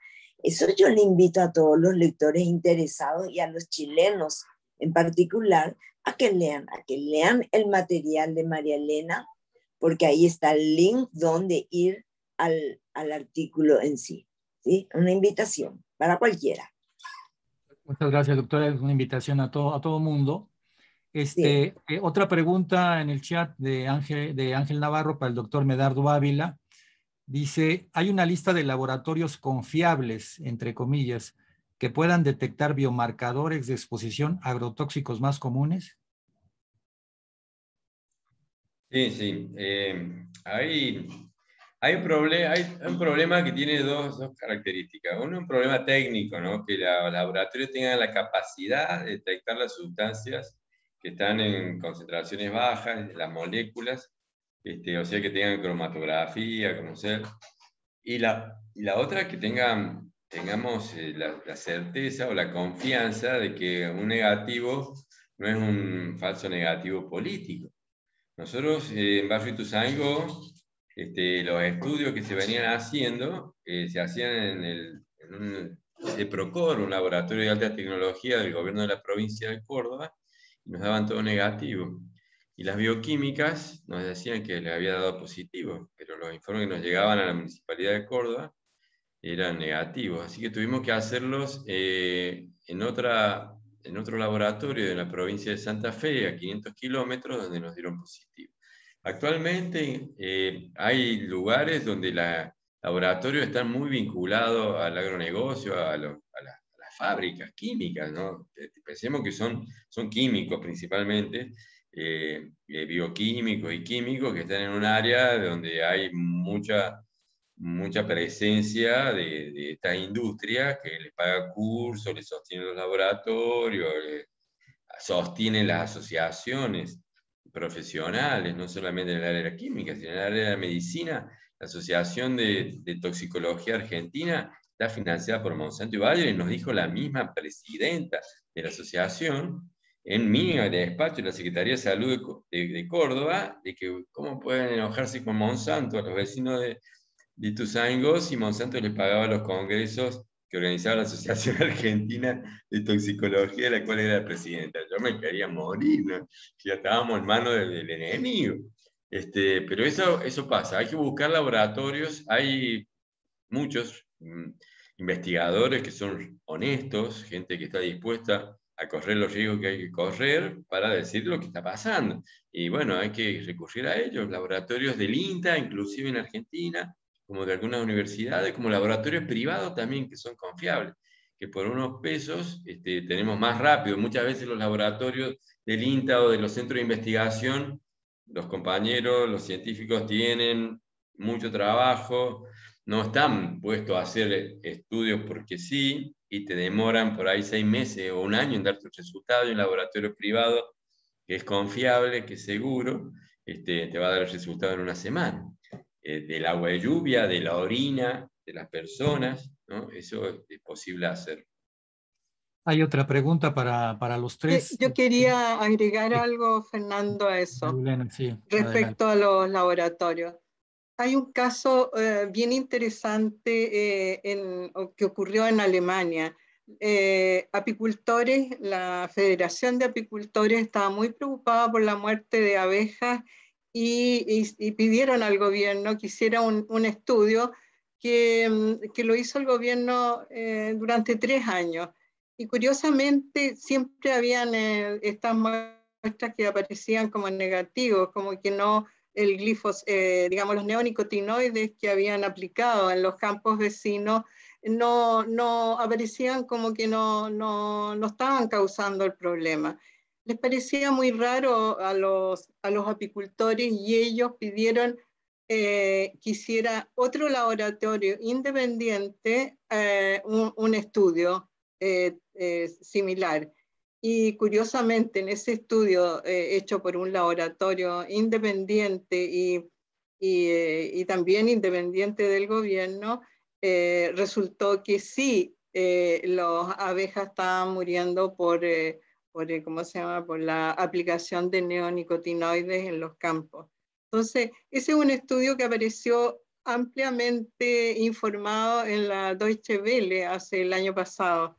Y es bien interesante, se puede buscar ese estudio, todavía está colgado en la página de la Deutsche Welle y muestra cómo eso mismo también ocurrió en Francia. Es decir, no todos los laboratorios son independientes y confiables.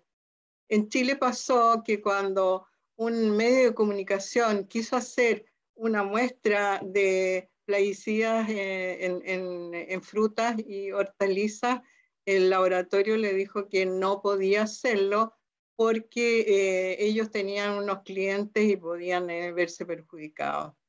Entonces hay que tener cuidado en eso, no todos los laboratorios son independientes. Sí, gracias, Marilena. Hay varias preguntas, entonces les pido si la respuesta puede ser más breve. A los tres, ¿se han encontrado asociación con cardiopatías congénitas? ¿Quién quiere responder? Sí, nosotros hemos encontrado no con las malformaciones, están aumentadas todas. Normalmente el 10% de las malformaciones son malformaciones congénitas. Un 12% son síndrome de Down, un 9% síndromes neurológicos y un 8% de miembros. Así se va constituyendo lo que son las distintas malformaciones. Lo que nosotros vemos que están disparadas todas.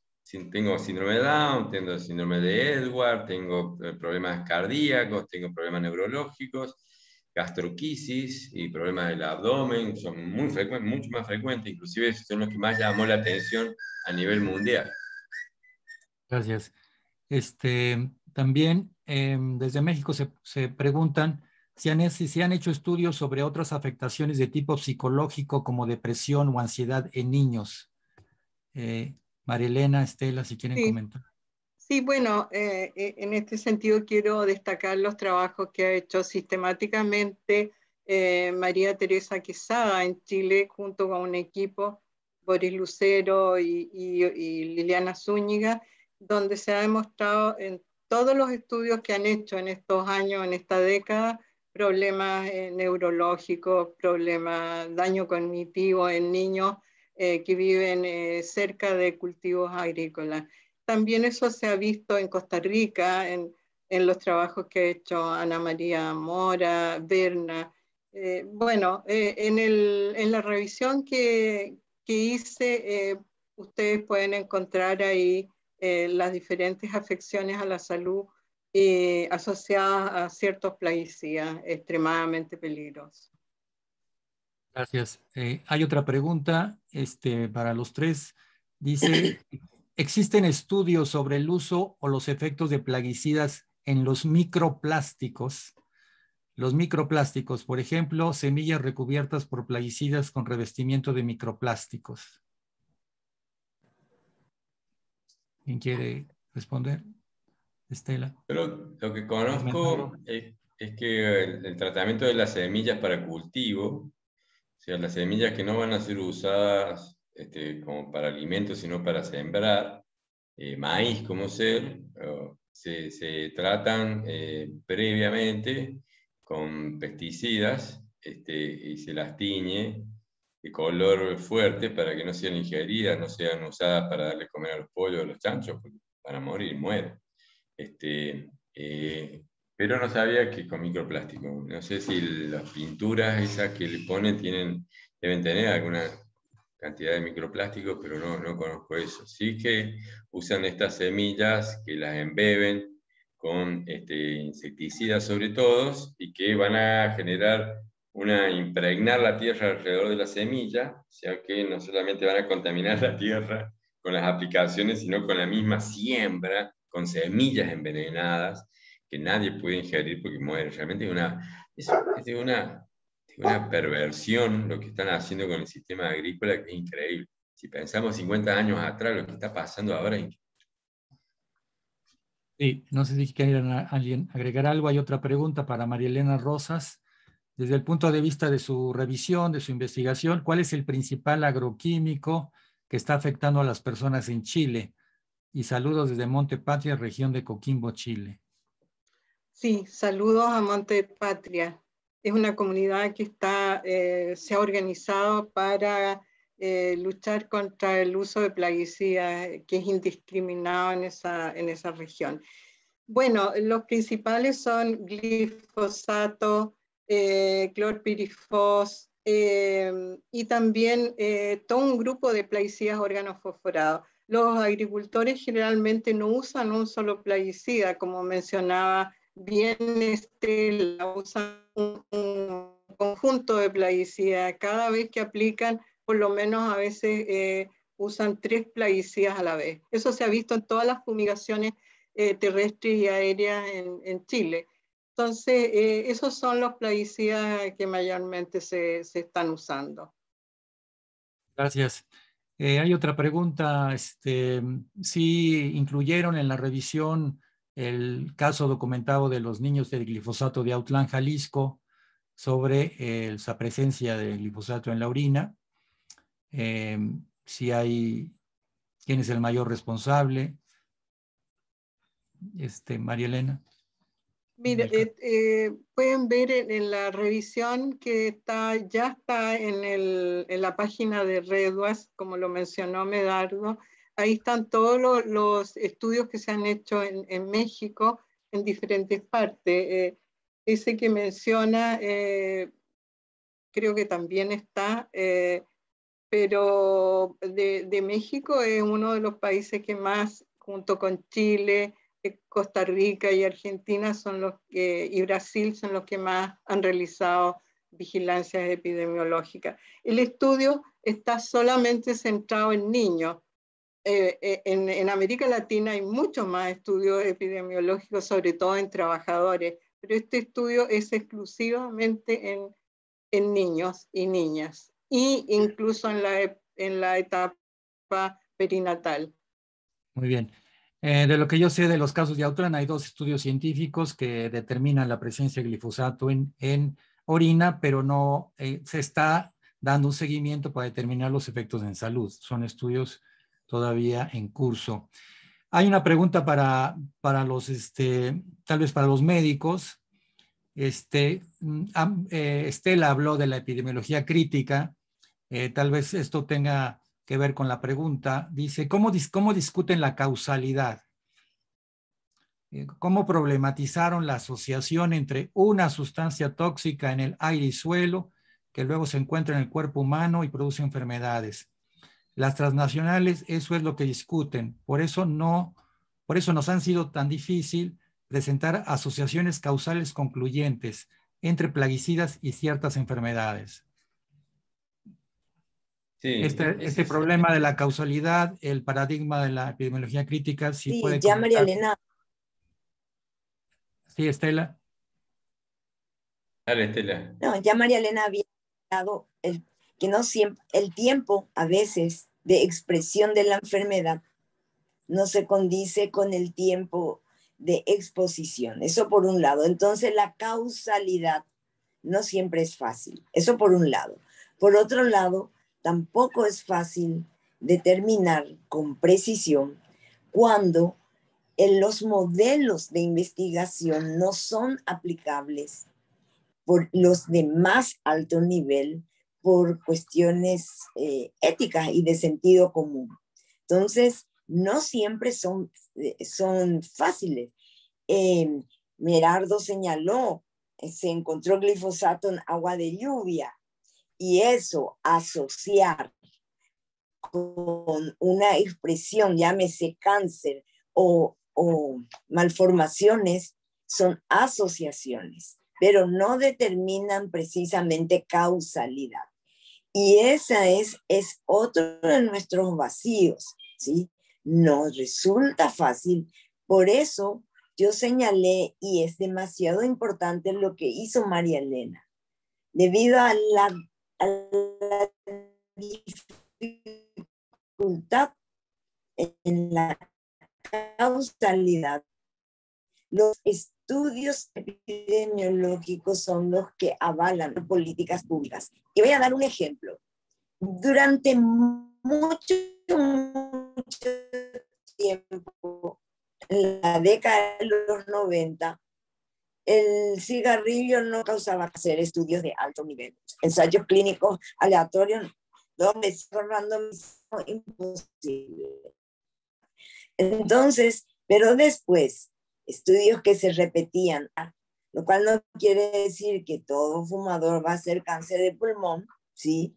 Pero sí, todos los estudios asociaban con mayor riesgo de cáncer. Y así es como lo que yo rescato de la revisión que hace María Elena de todos estos estudios epidemiológicos, justamente para dar solidez, ¿verdad?, a las intervenciones públicas. No sé, Merardo, ¿qué causalidad? Sí, creo que eso es el centro de la discusión. Los estudios observacionales han permitido durante 500 años la medicina ir haciendo, ir determinando factores de riesgo. Principalmente desde la década del 50, donde se instauran, el siglo pasado, donde se instauran los principios de Bradford-Hill, que plantea en una relación cuando se cumplen estos criterios, es prácticamente seguro que esa exposición produce esta enfermedad. Como ser, que sea plausible, que haya algún mecanismo biológico como de que el glifosato produce genotoxicidad, ¿no? De que haya una relación de dosis, a más fumigación y a más exposición, más enfermedad. Y así son una serie de principios que se cumplen absolutamente todos para los agrotóxicos, ¿no? Pero el agronegocio, a través de la prensa, con su gran influencia, sobre todo en nuestros gobiernos, exigen más pruebas. Y las pruebas sería agarrar un grupo de personas y someterlo al tóxico y a compararlo con un grupo de personas, hacer un experimento con humanos, tanto cigarrillo como cero cigarrillo, nunca hubo un estudio que demostrara que el cigarrillo produce cáncer de pulmón al nivel de un estudio de causa-efecto. O sea, agarré un grupo de personas, 10 personas, los pongo a fumar, junto con 10 personas que fuman un cigarrillo sin tabaco, húmedo, de agua, ¿no? Y después de 10 años veo cuántos tienen cáncer. Y no puedo hacer eso porque sospecho que el cigarrillo va a producir cáncer, no puedo agarrar personas y someterlo a un riesgo de desarrollar una enfermedad, eso es antiético. Y esos trabajos nunca se hicieron, pero sí se vieron los estudios epidemiológicos de que los fumadores tenían cáncer. Y no solamente eso sirvió para decir que el cigarrillo es dañino. Tengamos en cuenta que en la década del 50 salían propagandas en la televisión y en los cines donde un médico con su guardapolvo en su consultorio fumando Camel le decía a la gente lo bueno que es el Camel y lo bueno que era para la salud. Y eso lo veía toda la gente. Era parte de la publicidad. Sin embargo, los gobiernos prohibieron la publicidad y hicieron una campaña para que la gente dejara de fumar porque es dañino a la salud. Lo mismo necesitamos para los agrotóxicos. Necesitamos que los gobiernos digan los agrotóxicos son dañinos, es mejor cultivar sin agrotóxicos, no es bueno que te expongan a los agrotóxicos, que el agua se contamine, ¿no? Que toman los niños, o la leche, o los alimentos. Entonces tenemos que ir de esa experiencia del cigarrillo como ser, que hizo que bajaran los niveles de exposición de fumadores. Hoy las generaciones jóvenes prácticamente no fuman. Las generaciones viejas como nosotros teníamos hasta el 45% de fumadores en nuestro grupo etario. Pero sin embargo hoy los chicos que están en la facultad, nosotros en la facultad, el 80% fumaban. El que no fumaba era un gil, ¿no? O era un tonto, como un gil decimos en el tango. Pero era un tonto el que no fumara. Y sin embargo hoy menos del 20% de mis estudiantes de medicina fuman, el 15% o menos. Y eso se ha logrado porque el Estado se inmiscuyó, se comprometió y rompió una alianza, imagínense, en la presión y el peso de la industria tabacalera que pagaba campañas, por supuesto, como paga la industria de los químicos también. Hay otra pregunta para los tres. Quería agregar Sí. algo, Fernando. Pero sí, la causa-efecto se ha demostrado en estudios de laboratorio en animales.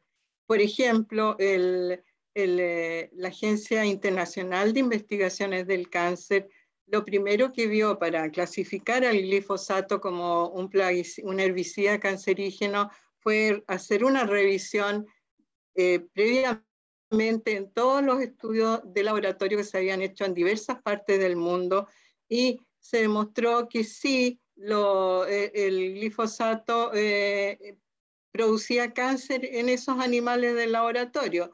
Y ahí sí que estaban aislados, porque esos animales, había un grupo control de ratas no expuestas frente a un grupo de ratas que se les administró glifosato. Entonces, en esos casos, sí, se puede hablar de causa-efecto, pero como decía Medardo y Estela, en los seres humanos no se puede hacer eso.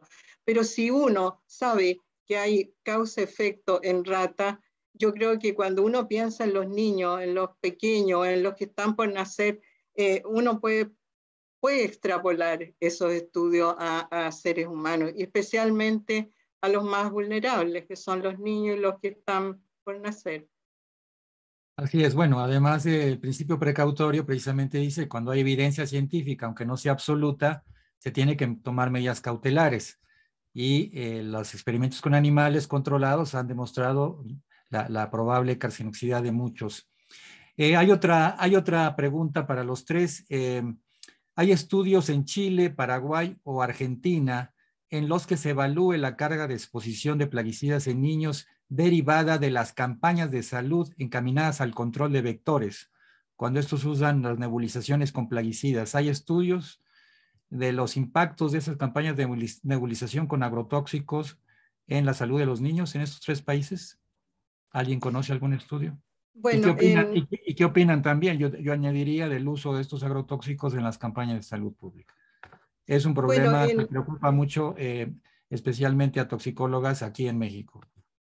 Bueno, en Arica sí hubo muchas campañas de aplicación de plaguicidas en una época, hace como 2 décadas atrás, en campañas de salud pública también para controlar vectores, pero eso no constituyó un estudio científico, por eso yo no lo incluí, digamos, en esta revisión, que es exclusivamente en niños, pero no conozco otra. O sea, sé que hay campañas de salud pública que utilizan plaguicidas extremadamente peligrosos, pero que eso haya terminado en un estudio epidemiológico, no, en Chile por lo menos no.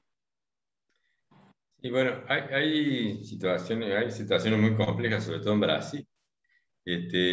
Se usan el agronegocio, tiene toda una organización y grupos de lobby muy fuertes en los ministerios de salud, hasta en la OPS y en la OMS, para que se usen como estrategia de control de vectores insecticidas, agrotóxicos, en vez de buscar otras respuestas. Lo cual es, desde el punto de vista epidemiológico, es errado usar agrotóxicos porque mata no solamente el mosquito transmisor de la enfermedad, sino sus predadores, ¿no?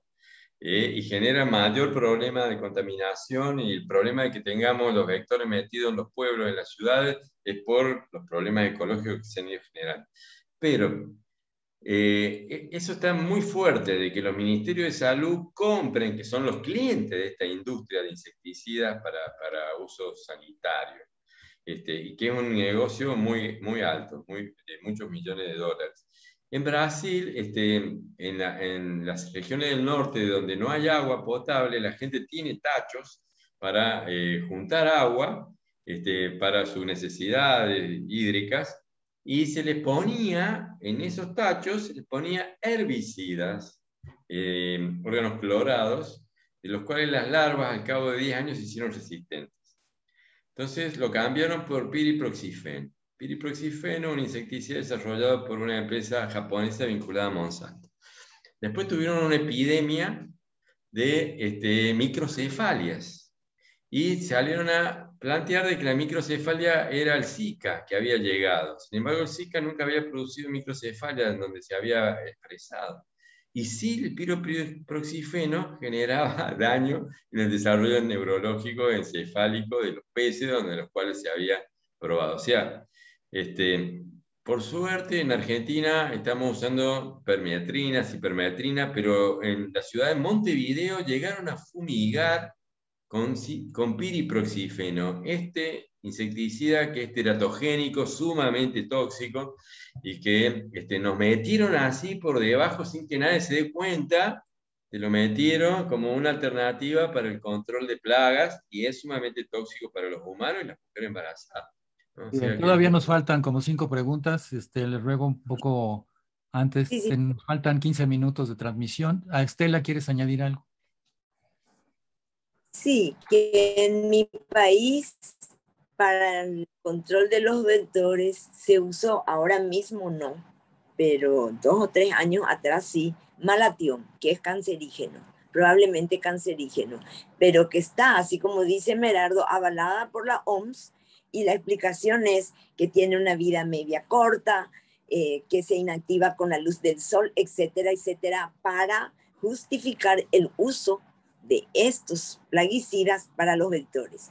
En relación a si hay o no estudios, en mi país hay pocos estudios, pero quiero señalar uno en particular que está por publicarse, en el que se encontraron mayor aborto espontáneo y microcefalia en mujeres expuestas a campos fumigados. Y bueno, eso, acá en nuestro país son pocos los estudios al respecto, para contestar para la pregunta de él. Así es.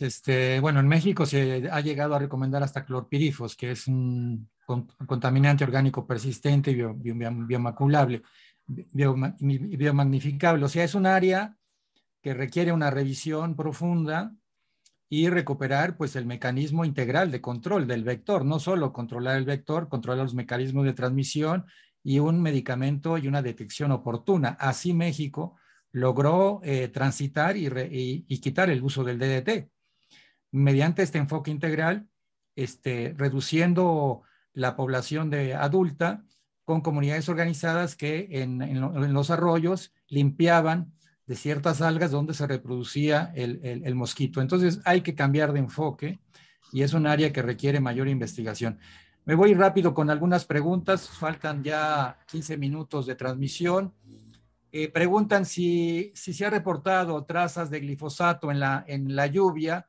Dice, ¿cuál pudo ser el mecanismo de esta contaminación o cómo llegó la lluvia ahí, Medardo?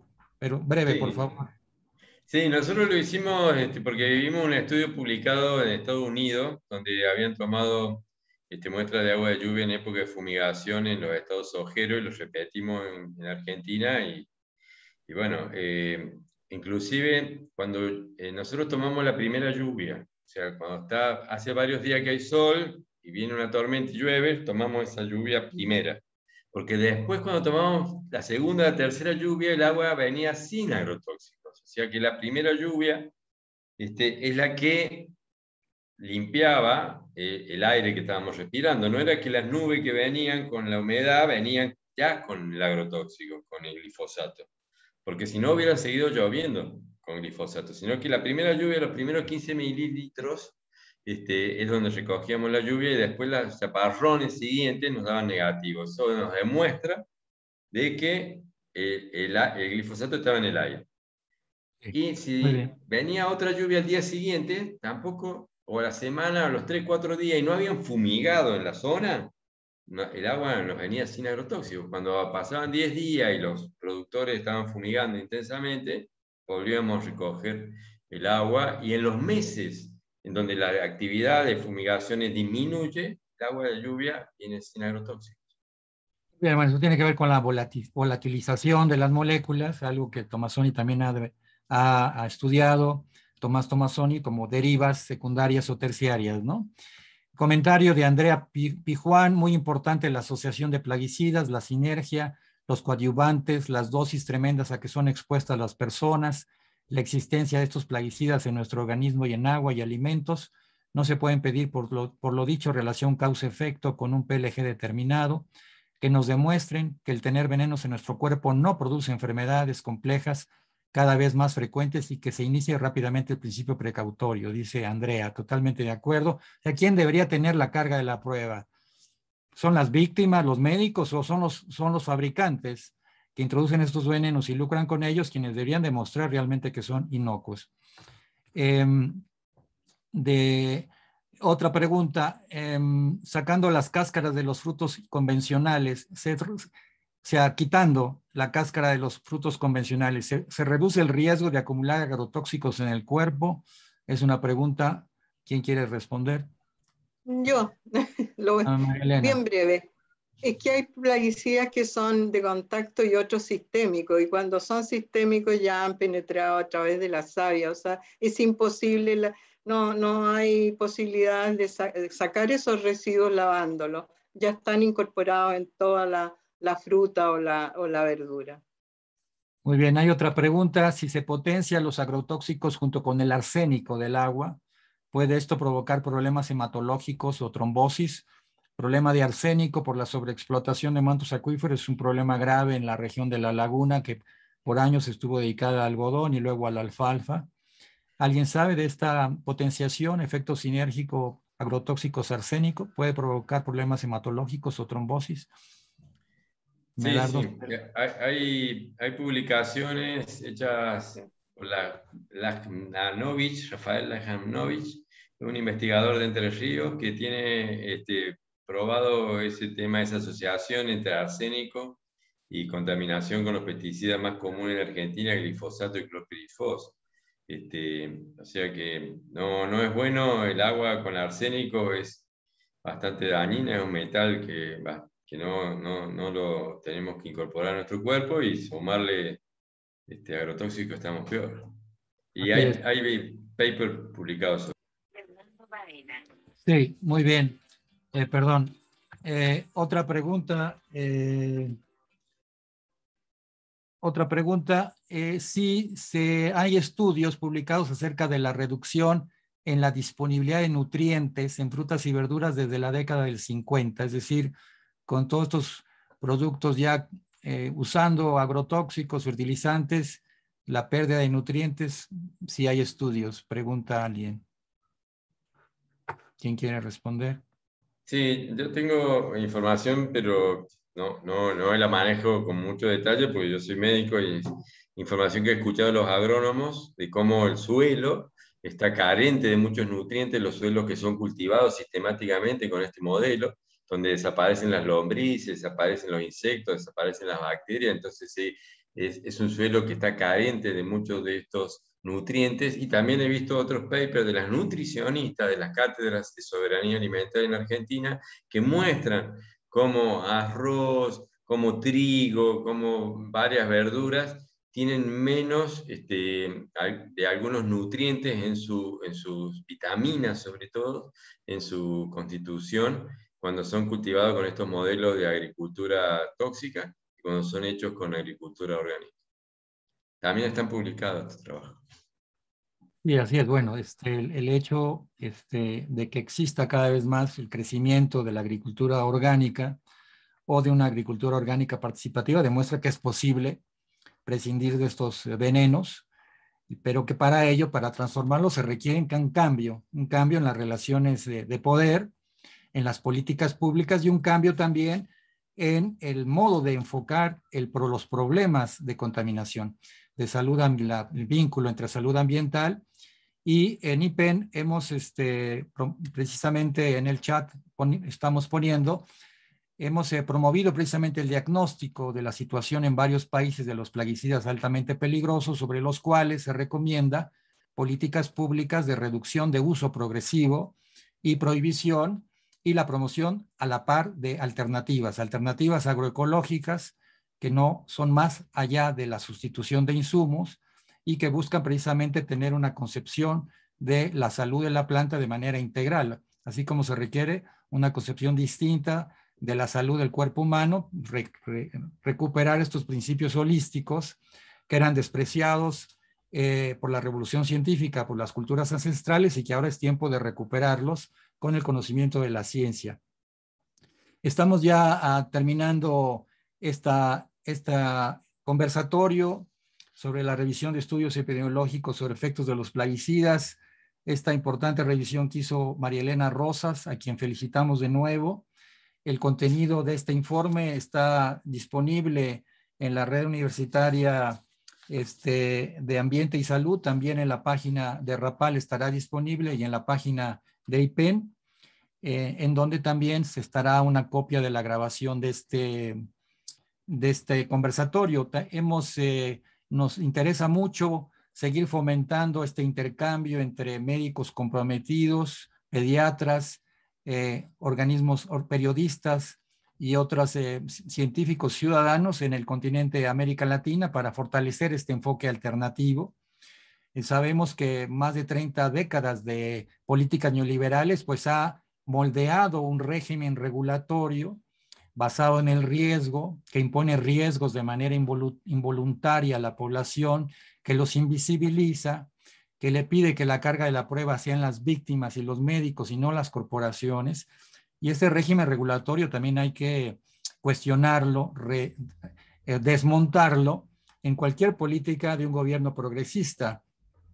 Tenemos la paradoja de gobiernos progresistas que tratan de cambiar políticas neoliberales, pero si fortalecen y no tocan este régimen regulatorio, se van a encontrar también con los candados institucionales que se han formado sobre esto, que es un reto que sucede aquí en México, donde tenemos un gobierno que anuncia que va a cambiar el régimen político neoliberal, pero que aún falta desmonte las reglas que han sido influenciadas por la Organización de Cooperación y Desarrollo Económico, para pedir que cualquier cambio normativo presente este vínculo de costo-beneficio, que haya más beneficios económicos de cualquier normativa, y otro tipo de categorías regulatorias que lo que tratan en el fondo es de impedir que se aplique principio precautorio. Entonces, esto es una cuestión no de expertos, es una cuestión de derechos humanos, de derechos ciudadanos, en la que todos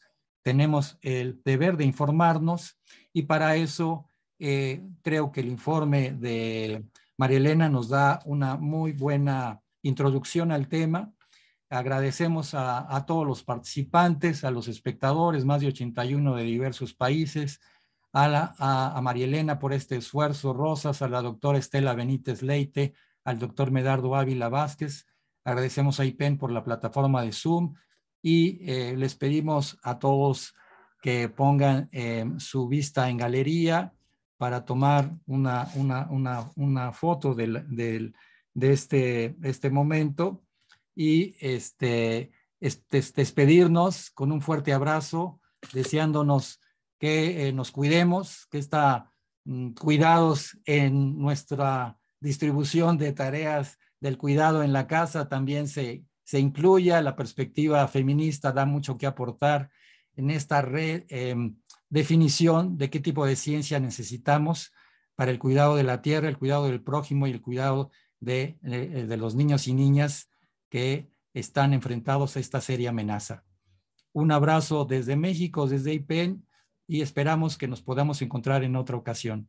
Hasta pronto.